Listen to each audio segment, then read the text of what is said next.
यासाठी तुम्ही आता बोलताना गार्डियन या शब्दाचा उल्लेख केला आणि त्याच गार्डियन मिनिस्टर संदर्भात चर्चा सुरू आहे मागच्या 2-3 दिवसापासून.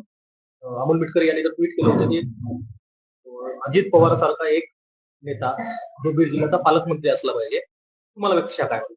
माझं मत असं आहे की राज्याच्या मुख्यमंत्र्यांनीच पालकत्व स्वीकारावं किंवा अजितदादा जरी या जिल्ह्याचे पालकमंत्री झाले तरी माझं काही मत नाही. परंतु मला वाटतं हे दोघंही होतील असं मला वाटत नाही.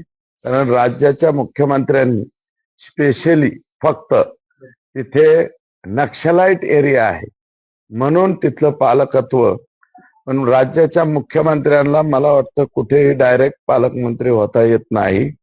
उपमुख्यमंत्री असताना त्या कालावधीत मला वाटतं ते तिथले पालकमंत्री झालते. एकनाथराव शिंदे साहेबांनी काही काळ तिथे ते मला वाटतं त्यावेळेस नगर विकास मंत्री होते फक्त किंवा MSSRDCचे त्या कालावधीत. मुख्यमंत्र्यांना डायरेक्ट जाता येतं का नाही हे माहित नाही, पण आनंद आहे मुख्यमंत्री उपमुख्यमंत्री दोन्ही उपमुख्यमंत्री किंवा मुख्यमंत्र्यापैकी जर कोणी पालकमंत्री झालं तर अतिशय आनंदाची बाब होईल. कारण आणि गार्डियन जे मागचे गार्डियन हे मला वाटतं त्यांनी पालकमंत्रीपदही भाड्याने दिलं, मंत्रीपदही भाड्याने दिलं. लीज ऍग्रीमेंट त्यांनी केल्यामुळं मोठा प्रॉब्लेम झाला. पण काय होईल असं वाटतं तुम्हाला? कारण सत्ताधारी आमदारांना तुम्ही आहे या सगळ्या परिस्थितीमध्ये जनता आरोपी अटक होत नाही म्हणून रस्त्यावर उतरणार आहे. 28 तारखेला बीड मध्ये मोठा मोर्चा निघणार आहे.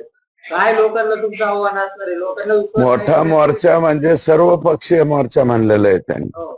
कदाचित मला बी हजर व्हावं लागणार आहे. मलाही रात्री त्यांनी सांगितलं तुम्ही मोर्चाला उपस्थित राहा. सगळे आमदार राहतील. बीड जिल्ह्यातले नाही प्रशासनावर विश्वास वगैरे म्हणून नाही. आज जी बैठक झालेली आहे त्याच्यामध्ये कोणीही राज्याच्या मुख्यमंत्री किंवा प्रशासनाच्या विरोधात असे काही स्टेटमेंट झालेले नाहीत अशी माझी माहिती आहे. ही म्हणजे क्रुएल पद्धतीने जी हत्या झालेली आहे, समाजमन पूर्णपणे नाराज आहे. एकट्या बीड जिल्ह्यातच नाही, आता सभागृहामध्ये मी जे बोललो त्याच्यामुळं माझे दोन्ही मोबाईल जेवढे आहेत, माझ्याकडे काही पर्सनल नंबर नाही, त्याचे सगळे मेसेज बॉक्स फिक्स सगळं हाऊसफुल होत आहे आणि कुठले मला तर ओळखत बी नाही. म्हणजे याचा अर्थ संपूर्ण राज्यातल्या लोकांना ही घटना आवडलेली नाही.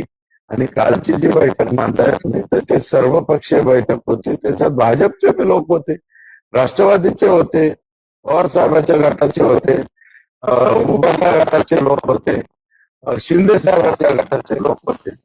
ही बैठक सर्व पक्षीय बैठक होती आणि मोर्चा जो निघणार आहे तो मला वाटतं सर्व पक्षीय निघणार आहे.